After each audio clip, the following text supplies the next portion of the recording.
नमस्कार, मैं हूं शालिनी और आप देख रहे हैं चैनल के पब्लिशर एडिटर श्री कृष्णा राज अरुण की धारदार संपादन में संचालित कंट्री एंड पॉलिटिक्स। आइए बढ़ते हैं आज की बड़ी खबर की ओर। भारत रत्न नंदा की संस्था GNF ने ढूंढा LPG का विकल्प, गौशालाएं बनाना शुरू करे गोबर और गौमूत्र से हाइड्रोजन। गुलजारी लाल नंदा फाउंडेशन बोला, सस्ती रसोई से लेकर वाहनों तक पैदा होगा ईंधन और रोजगार उद्यम। Country and politics bureau.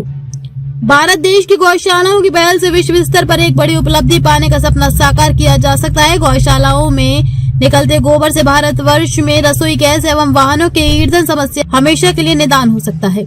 ये प्रयास विश्व में चर्चित भी होगा और खुद को सबसे बड़ा आका कहने वाले अमेरिका, जापान, चीन, कनाडा जैसे देशों को भी चकित कर देगा। दूसरी ओर अक्षय ऊर्जा परियोजना सहित पेड़ों के पत्ते, कचरा, कोयला बनाने की गति बेहद प्रभावपूर्ण कदम है।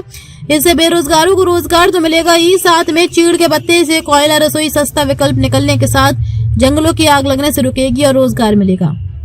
ये कदम भारत देश सस्ती रसोई आदर्श मॉडल भी बनेगा। GNF संस्थान ने गोधन को बताया ब्रह्मास्त्र।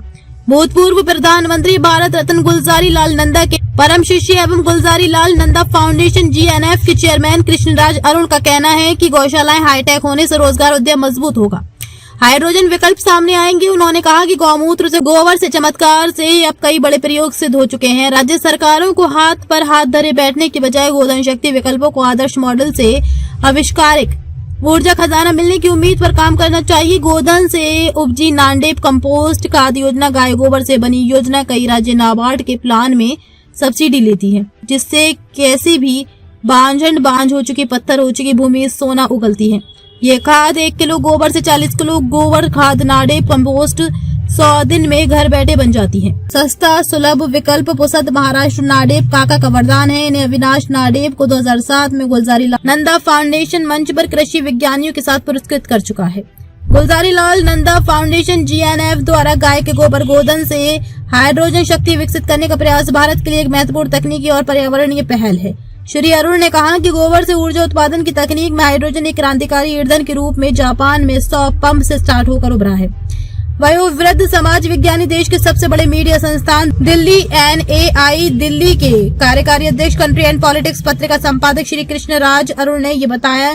गोधन शक्ति की मुख्य पहलू, गोबर से हाइड्रोजन ईंधन बनाने की तकनीक का उपयोग जापान जैसे देशों में किया जा रहा है। टाटा मिराई कार चलती है, कई पंप स्थापित किए गए हैं जिससे गाड़ियां और ट्रैक्टर चलाए जा रहे हैं। गोबर से हाइड्रोजन को पृथक करके उच्च गुणवत्ता वाला ईंधन तैयार किया जा रहा है, जिसका उपयोग भविष्य में रॉकेट ईंधन के रूप में भी किया जा सकता है। गोबर से हाइड्रोजन उत्पादन मुख्य रूप से अवायवीय पाचन या एनियोरोबिक डाइजेशन या पायरोलिसिस जैसी तकनीकों के माध्यम से होता है, जिसमें गोबर को 700 डिग्री सेल्सियस से 875 डिग्री सेल्सियस तक गर्म करके हाइड्रोजन समृद्ध गैस प्राप्त की जाती है। ये न केवल प्रदूषण को कम करने में सहायक है, बल्कि गोबर से बायोगैस हाइड्रोजन बनाकर और अपशिष्ट से जैविक खाद प्राप्त करके किसानों की आय दोगुनी करने का एक दोहरा जरिया है।